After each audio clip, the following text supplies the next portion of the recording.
he's gonna have to work very fucking hard for season 3 because I do not like him right now. I do not like him. I'm watching you, fucking Colin. Hello everyone and welcome back to my channel. Thank you so much for being here. Thank you so much for listening. Guys, today, as you know, you clicked on this, thumbnail because you know what we're going to be doing today, and it is we're going to be covering season 2, episode 8 of Bridgerton, the final episode of season 2, titled The Viscount Who Loved Me. And guys, I just finished the episode and I'm just a wreck because I'm so sad that it's over. This is such an amazing season. Oh my God, what an amazing, amazing show. What an amazing season. I am so sad that it is over, but I can't wait to just recap this with you, just talk about this episode, break it down with you. And yeah, so overall thoughts of this episode, it is one of my favorite episodes, and if you stick it out for the end of this episode, you'll see what I will be doing next here on my channel. But I am really, really I'm just enamored with this episode. From beginning to end, it was absolutely perfect. I mean, obviously, I could do without the Featherington storyline, as I'm pretty sure most of us could. I don't know anybody who really cared, unfortunately, and I hate to say that because people worked on this show and are these characters, but I could give two shits about the Featherington storyline. But other than that, like, this episode from beginning to end was just perfect. We have the resolution. We finally have Kate and Anthony just give in to their love for each other, and it is just done in the most beautiful, beautiful way. We have resolution between the parents, between Violet and Anthony, between Kate and Lady Mary. You have these moments of final resolutions, of apologies, of like just a nice little bow to that relationship for both parties. And they're just so beautifully done, and I can't wait to talk about them in this episode. We also have Eloise and we have Penelope. We have where this is going. We've got Colin and Penelope. Colin season 3. It's coming. We know it. So yeah, this episode is literally perfect, and I am just so sad that it's over. I'm sad that the series is over and that I won't be able to talk about it anymore. But guys, let's do it. Let's get into our scene by scene breakdown.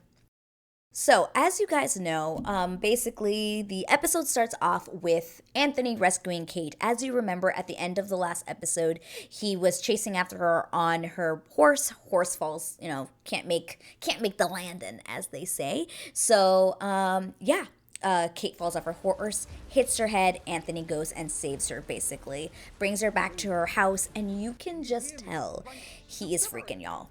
He is freaking out about this. I think in that moment he's having those flashbacks of when he's having that same feeling of when his dad died. Everything around him is slowing down. He is just like breathing in and out, and you could see that his eyes are watering. He wants to let out this emotion about how upset he's feeling, how sad he's feeling in this moment. And Benedict asks him, "Hey, are you okay? Are you okay?" And he's just he just keeps repeating, it's all his fault, it's all his fault. And he just can't even be in the room. He sees Edwina crying, he sees Lady Mary, everyone just like freaking out and crying about the situation that Kate is in. And he's feeling guilty because he knows that he just had sex with her the night before, and she was running away, and he feels this guilt, like it's his fault. And he's also scared out of his mind that he might die. He doesn't want her to die. That is the love of his life, and he can't bring himself to think about this happening. So yeah, he's just not crying. He is basically trying to keep it together, and he walks out of the room. And then we go into the Bridgerton. Boom. So I know, what a great way to start the episode, right? They were like, drama, drama, drama. Bridgerton. Like, it just cracks me up. I'm like, guys, what a start of an episode. What a start of an episode. Excuse me. So then we basically keep going into this next scene, which is basically Lady Whistledown has stopped writing. It's been a week since she has written anything. As we last remember, she basically outed Eloise for hanging out with political radicals and basically shaming the whole Bridgerton family in front of the ton. So she has put down her pen, and everyone's wondering why she's not writing. Everyone is looking for the paper. Everyone's like, why hasn't she written? It's just, everyone's upset. It's okay. You'll figure it out, guys.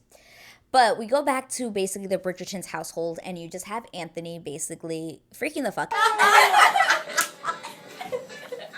out. And his way of not showing emotion or like trying to let everyone know that he is internally freaking out about Kate is by putting out all of his pressures on his family. So he's basically yelling at everyone like, Colin, I see that you took out money. Don't even tell me, Eloise, the stuff that you've been up to, because that's a thing. Just basically is in a horrible mood. And we all know the reason why he's in a horrible mood is because he's just trying to focus on his work, because he does not want to deal with the fact that Kate is still in this coma, as per se. She hasn't woken up. And everyone leaves the room because they just can't stand him. He is just being a complete ass, but it's just Anthony kind of dealing with it, which that's how he deals with it. So you have Violet basically come up to him and say, hey, like, have you seen Kate? And he's like, I don't know, I haven't. She's like, you haven't seen her? Like, what do you mean? And he's like, I've been busy. And I was like, oh, the man is freaking. The man is freaking out. He's busy, yeah. He's basically busy, basically trying to avoid his feelings, avoid giving in to this sadness that he is feeling. But what I loved about this scene is that, Violet basically at the end tells him that he should probably make time for what is going on with Kate. She walks away, and this is what I love about Jonathan Bailey's performance as Anthony Bridgerton, is if you watch this show more than once and just watch him in the little moments, it's fucking beautiful. Like, he has these little moments where you could see what he's really feeling, even though he's not saying anything. She leaves and he kind of just closes his eyes and just breathes in, and it's just like trying. He's like, I'm really, really sad. I'm letting my guard down for that little split second for the camera, and it is beautiful. So thank you, Jonathan Bailey. Again, please be nominated for an Emmy, because you deserve it. This season, you've crushed it. Please get this man an Emmy. But afterwards, we get Eloise. She's basically in her room, and she gets a package from Theo. It's basically a book, basically saying, hey, come and meet me. So she goes and meets him, and he just says, hey, the reason why I pushed you away was because I had to make sure that people weren't, it was an act. Basically, he was just saying it was an act for me to push you away, because I just wanted the queen to kind of get away from me and stop having her eyes on me. So I had to do that. But they decide at the end of the scene that they're going to work together to find out who Lady Whistledown is. And the first piece of information he tells Eloise is the fact that he's been getting the letters in the little silks, which obviously Madame Delacroix. So yeah, she kind of places that's what that is. Then we've got Featheringtons. We've got cousin Jack and Portia. Just basically, she's in her room. He decides, like, he's telling her, like, hey, we should move to the Americas to continue to rob people, basically. And you can just tell he's like manipulating her. Like, clearly there's manipulation here, and he's trying to get underneath her skin in the way of like in a romantic, like, sexual way, because he kind of like gets close to her and like pretends he's gonna kiss her, but he doesn't, and he's just kind of appealing to her, like, underneath of like that sexuality, like, oh, I know you're attracted to me. I know you are attracted to me, and I'm gonna use that in my favor. Get him out. Goodbye, cousin Jack. I cannot stand you. Goodbye. Leave the series, please. We'll get there. Hallelujah. But then we have Kate. She finally wakes up. Edwina's by her bedside. She wakes up and she calls everyone over. And the first thing, and it actually makes me sad. Not sad. No, I'm not sad. It actually makes me like laugh a little bit, because as soon as she wakes up, the first thing she asks is, has Anthony come to see me? And like Edwina's like right there. I'm like, girl, did you forget that like that was still a thing? Are you sure you want to ask for Anthony like right now? Like, Edwina's here, and y'all haven't really resolved that issue yet, But she basically asks if Anthony has come to see her, and everyone's like, no, Lady Danbury's like, oh, he rescued you gallantly, in fact, in the park. And she's like, and since? And she just shakes her head, and she's like, I see. And you just see she's disappointed because she wanted him to come visit her. Because remember, at this point, she has no idea that Anthony is like freaking out, that Anthony really like loves her. She really doesn't think that he does, which is sad. But yeah. And then we go on to the next scene, which is one of my favorites of the whole season. And it's when Violet comes to Anthony and basically tells him that Kate is awake. And this scene is just a beautiful acting moment for both Violet and Anthony. Like, my God, it is such an amazing, beautiful scene where Violet basically apologizes to Anthony. She finally apologizes to him and tells him, hey, I'm sorry for how everything happened after your father died. I'm sorry that I wasn't there. It wasn't right. I like live with this guilt every day. I think about this every morning and every night before I go to bed. And it was not right. And I'm so sorry. And Anthony's just trying to keep it he has lost it at this point. Because the moment she comes in and says, hey, Kate's awake, he just puts his hands on his face and he just breaks down. And just that's the first time we see Anthony really let go in front of his mom and let go of that, like, I have to keep everything in. He lets everything go. And it's acting gold when you can get the actor to have that one tear, and freaking Jonathan Bailey sells it with that one fucking tear on the one eye just stroll down. I'm like, motherfucker, man, he killed it. Oh, it is one of my favorite, one of the many Jonathan Bailey moments that I am absolutely in love with. He is just so goddamn good.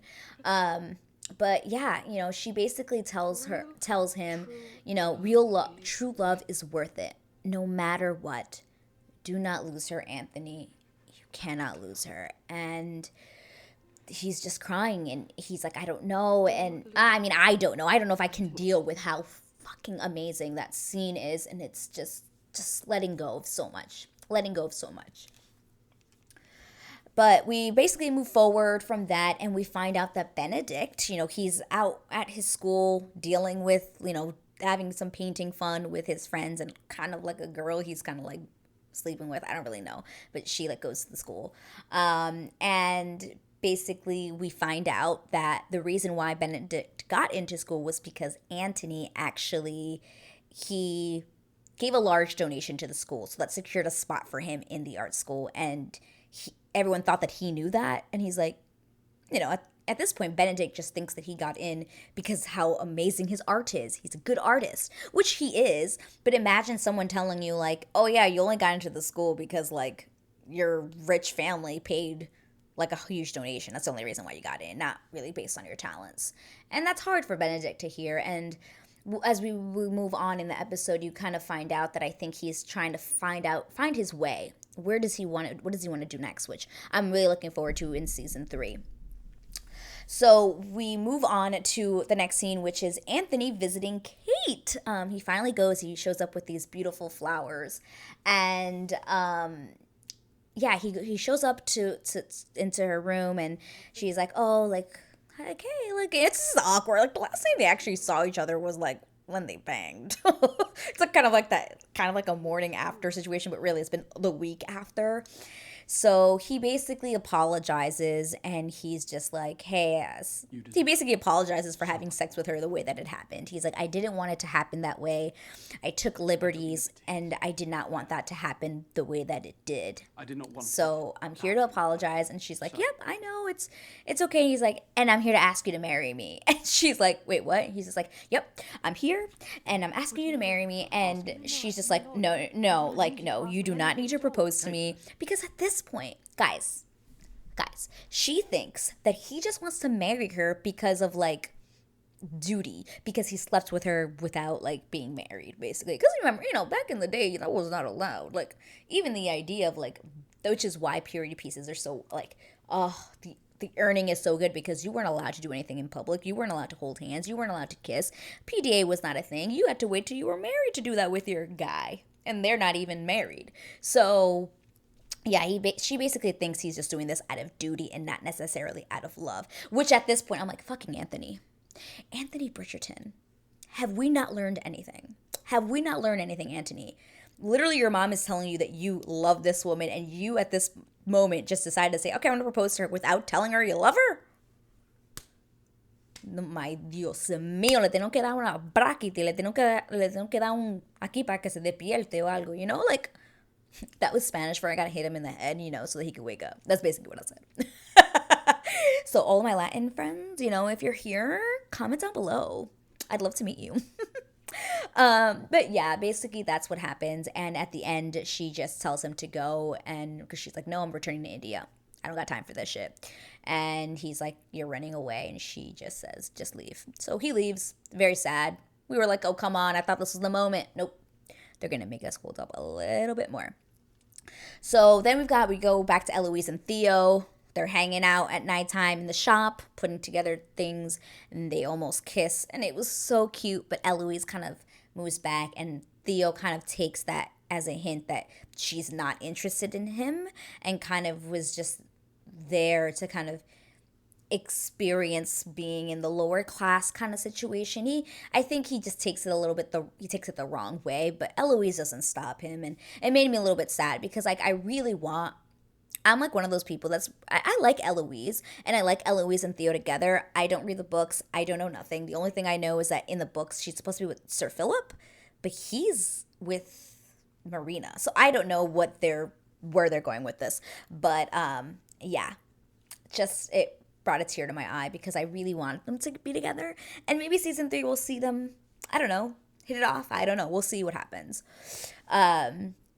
But yeah, then we've got Edwina and Kate finally making up. You know, she just tells her, like, hey, I don't like the people Edwina says, I don't like the people that we've been acting like. We have to be ourselves. We have to grow into the people that we are, and all this stuff. It's beautiful. It's a great moment. Now, I know a lot of people have been upset because she kind of says, like, oh, why did you, like, wait for me to figure it out like a fool?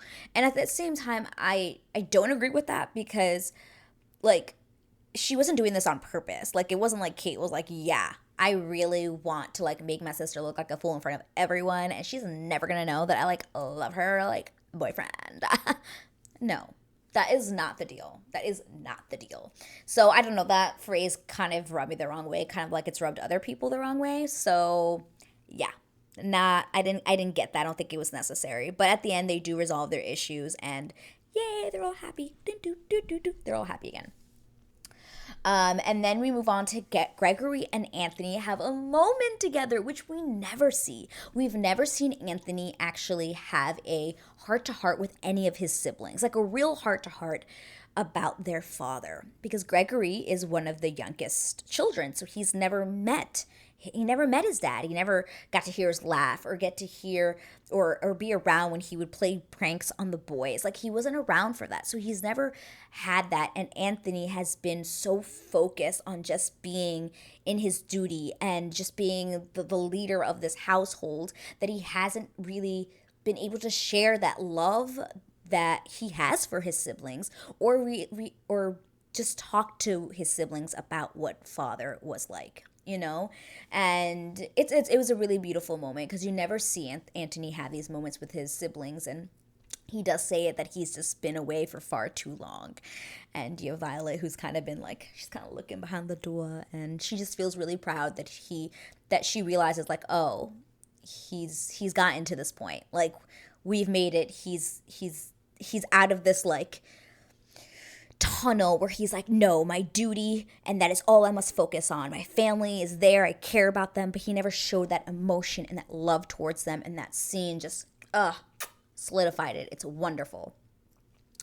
But then we have our next scene, which is also, I mean, there's so many beautiful moments in this episode, but we've got Mary finally apologizing to Kate and telling her how sorry she is that she took on this burden when her father died, when it should have been Mary who should have been focusing on Edwina and focusing on the household, and it should not have been Kate. And I love that they finally had that resolution together where she can apologize to Kate for doing this, for making her feel like she had to carry this burden for the whole family. And then, you know, Kate also admits that her and Anthony, you know, that they did the thing, you know, and that he just proposed to her out of obligation, that he doesn't love her. And I'm like, girl, no, he loves you. He just hasn't found his words yet. And when he does, when he finds those words, guys, when he finds those words, it really is. It's one of the most beautiful moments I've ever seen on screen. It really is. But yeah, it's so nice to see. But let's forward into one of my favorite scenes of all 8 episodes, which is the ball. We're at a ball, and you've got Kate there, you've got the Bridgertons and the Sharmas there. You've got everyone, the Queen, everyone is there. Everyone is at this ball because this is the ball that the Featheringtons are hosting. And guys, oh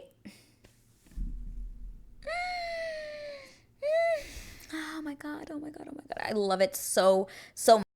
What happens is we also have ELOISE finally putting it together that Penelope is Lady Whistledown. She basically hears Penelope telling her gossip, and she's like, wait a minute, this sounds very gossipy. Yeah, she finally puts it together years later, but she finally puts it together that Pen is Lady Whistledown in that moment. And then we also have Edwina and Kate having a cute moment when they dance together, because everyone's looking at them and they're just like, fuck it, I don't care what they say. Like, let's just have a great night, you and I together in this ball before you leave. Let's just do it. So they have that, and they dance, and then that's when we go into the Kate and Anthony scene.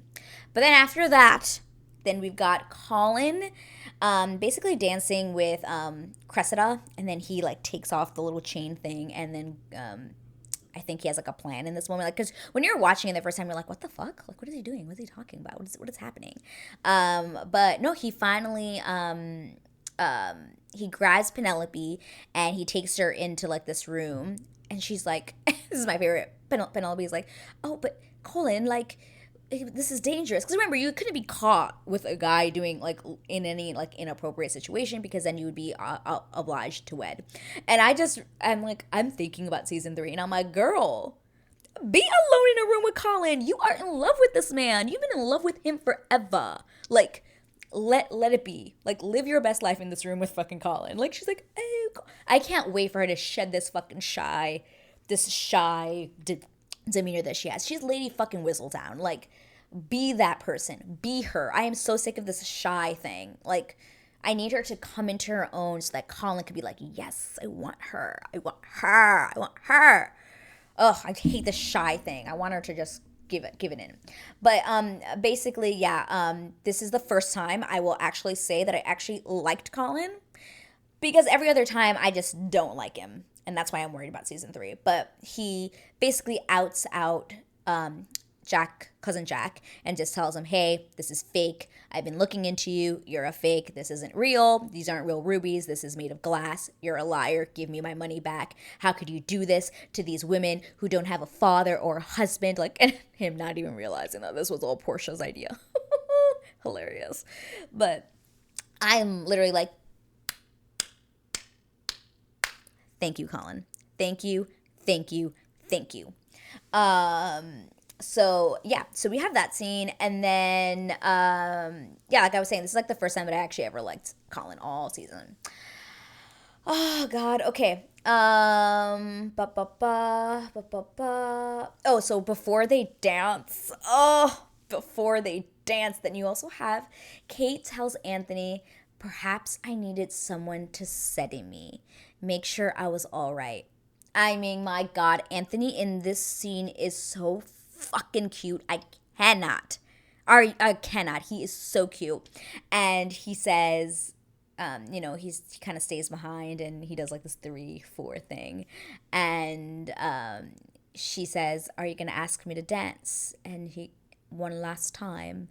And he looks at her, he's like, are you going to say yes? And she puts out her hand.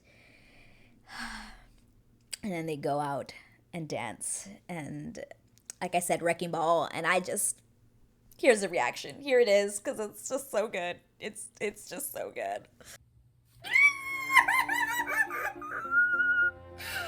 I cannot with the scene. I cannot with the scene.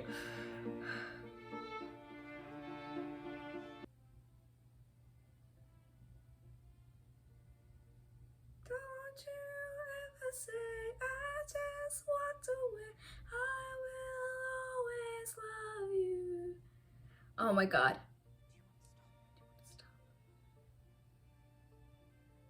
Just go look at me. No one else matters. Ah! I cannot. Oh. Yes, queen. She spotted it. She knows. She knows. I always wonder if they were actually like playing Wrecking Ball. He looks at her.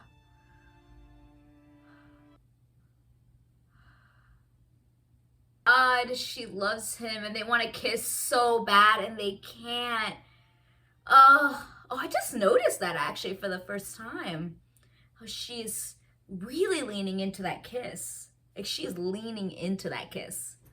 So yeah, so we watched it. I mean, this scene, it really is just everything. It really is everything. I mean, Wrecking Ball, fucking these people. They had to get us with Wrecking Ball. I came in like a wrecking ball.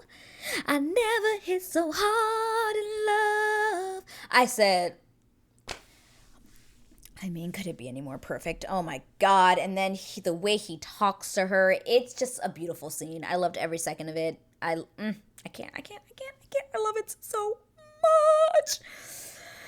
Oh God, what a fucking scene. And my favorite thing about this scene is that the queen sees it. She sees the love in the room between them two when they are dancing, and she defends them. She comes in for them and she's just like, oh no, when everyone starts like saying like, oh, the reason why like it didn't work out was because these two had a thing, huh?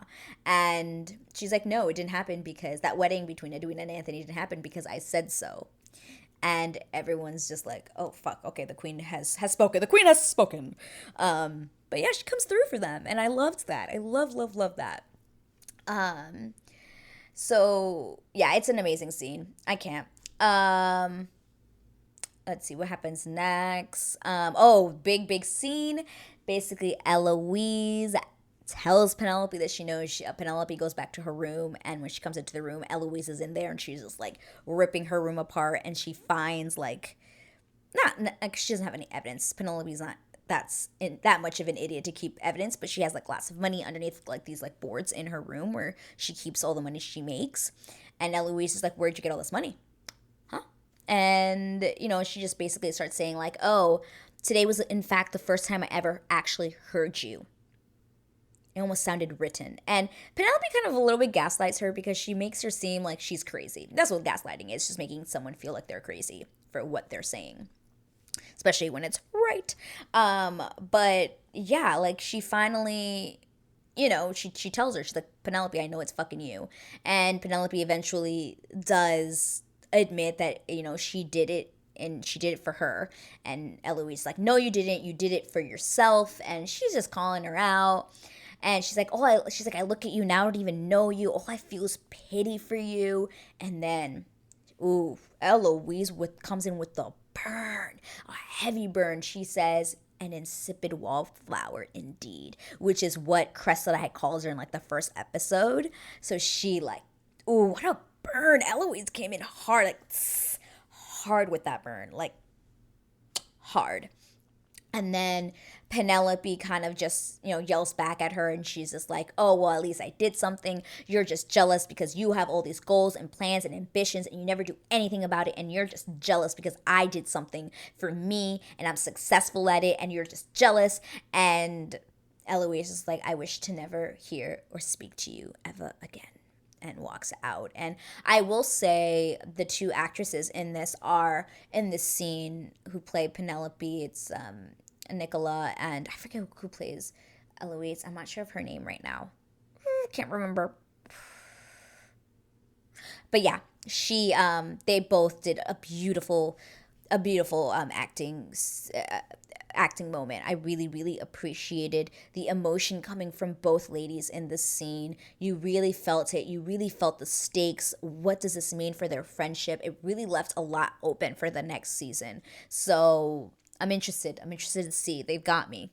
They've got me. Because I want them to be friends. I love them as friends. And I hate that Penelope had to kind of like, oh no, like, hide her identity from her best friend. Not the right way to go by it. I understand why, but she shouldn't have done that. She really shouldn't have.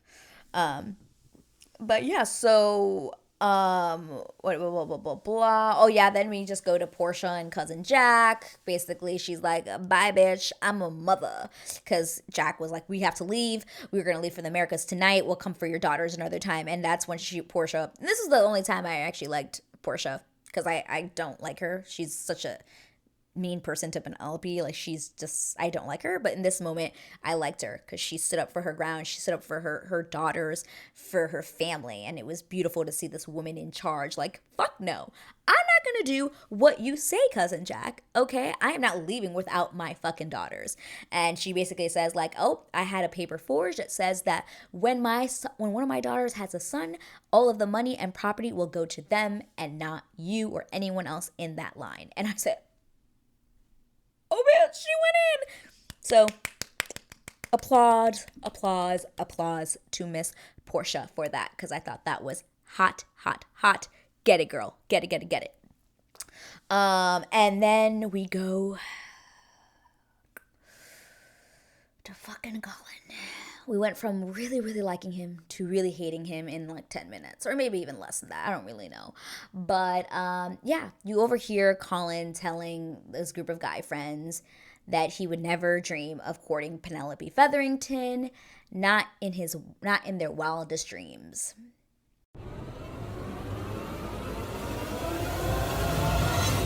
Back rolls. And I said, all right, Colin, you're on my hit list. How dare you talk about Penelope like that? How dare you? Oh, or any woman. Oh my God. Just thinking about it pisses me off. And he's going to have to work very fucking hard for season 3, because I do not like him right now. I do not like him. I'm watching you, fucking Colin. I'm watching you. But okay, we're getting to the final last 5 minutes of this episode, which are the best 5 minutes of the whole episode and of the whole series, almost, basically. Yeah. But Anthony finally declares his love for Kate, and it is fucking beautiful and so fucking well done. And we're just gonna get into my reaction. Oh! I love you. I've loved you from the moment we raced each other in that park. And Brock, every time we've been together and every time we've been apart, you do not have to accept it, you only have to embrace it, even allow it. Knowing you probably will not. God. I just feel it because I do. Yes, I do. Oh my God, you could feel that shit, man. You could feel it.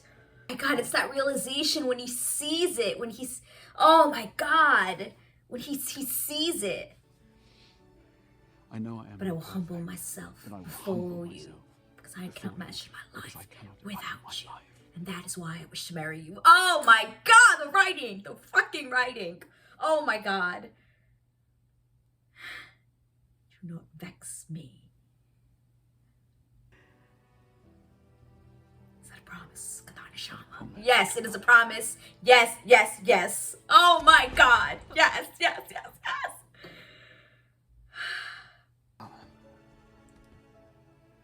seems the two of us are finally seeing eye to eye on something.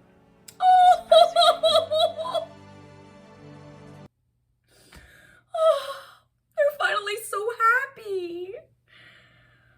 Oh my God, I cannot. It's so beautiful. Oh my God, it's so fucking beautiful. Oh. It's so good, guys. I just love everything about the scene. I love that he finally gives into his love for her, and it is beautiful. They both give in, and I could not be happier for a scene. I really could not be happier for an ending for them.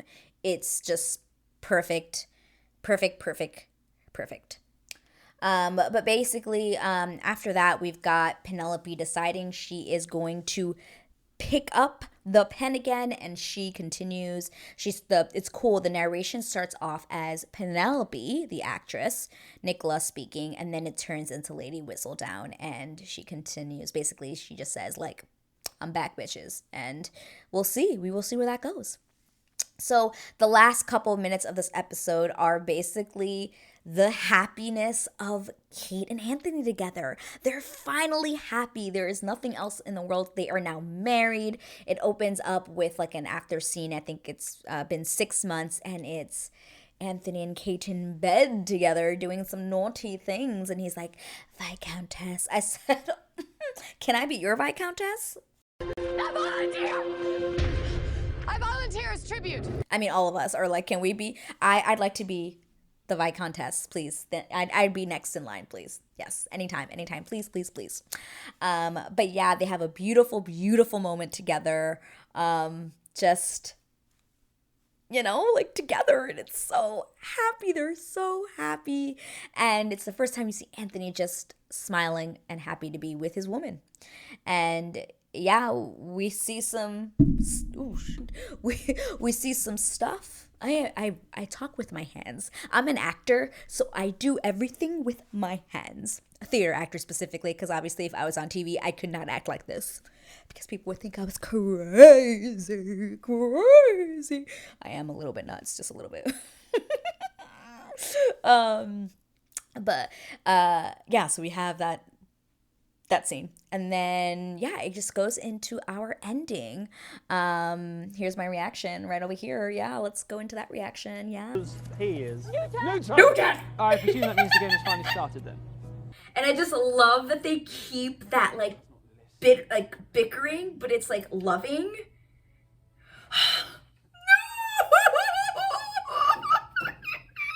They're so happy. Oh, and the music behind this too is so good.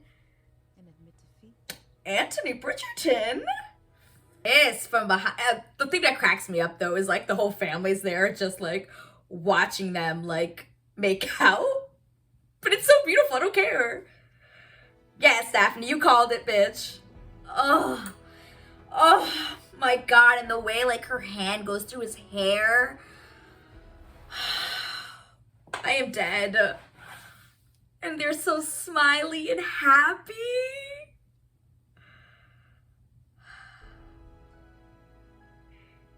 Oh my God. It's, oh. I loved this episode. So let's do some final thoughts on the season. Final thoughts on the season. Better than season 1. Better than season 1. I actually am going to rewatch season 1 because I haven't seen it since like it first came out. And I know that season 2 was my favorite because I've watched it like 5 times and I've only watched season 1 once. And I feel like I want to rewatch it because I need to, number one, understand what I did not see in Anthony to begin with. And number 2, just to kind of compare, you know, the love story between Simon and Daphne versus Anthony and Kate. I'm really interested to seeing that. So if you're interested in me doing some recaps or reactions to season 1 for Bridgerton, please comment down below. Let me know if that's something you'd like to see, because I'm thinking about doing it just even for myself. Doesn't necessarily have to be for my channel, but if that's something you're interested in looking at or seeing, please let me know in the comments. Let me know. Boom, boom, boom. Let me know.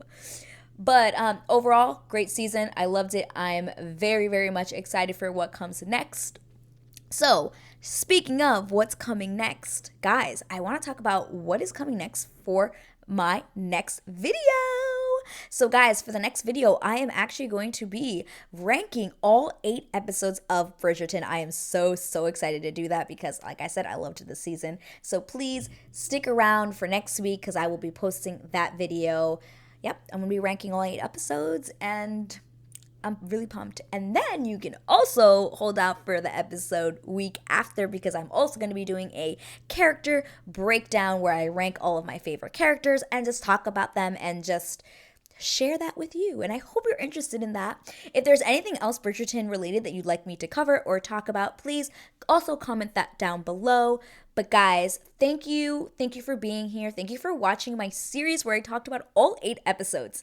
Oh my God, I talked about all 8 episodes, and I'm so happy that you have all been here to kind of go along in this journey with me. I really, really appreciate it. I appreciate all the love. Please, I cannot wait to see you guys in the next video. And as always, thank you so much for being here. Thank you so much for listening, and I'll see you guys in the next video. Bye!